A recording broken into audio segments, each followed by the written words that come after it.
আরে আমিও কতটা পাগল, আমি এটা জিজ্ঞেস করতেই ভুলে গেছি। তুমি যাবেটা কোথায়? তোমার নাম কি? বাই দ্য ওয়ে, আমি তোমাকে এখানে কখনো দেখিনি।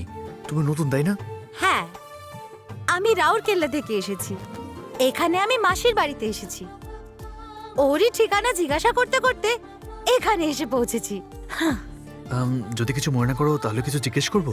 হ্যাঁ, তোমার মাসির বাড়িটা কোথায়? এটাই তো প্রবলেম। আমি তো ওদের বাড়ির অ্যাড্রেস জানি না। ওরা সামন্তরায় ফ্যামিলি।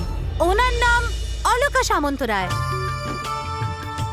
আমি মঞ্জরি, আমি ওর দূর সম্পর্কের আত্মীয়।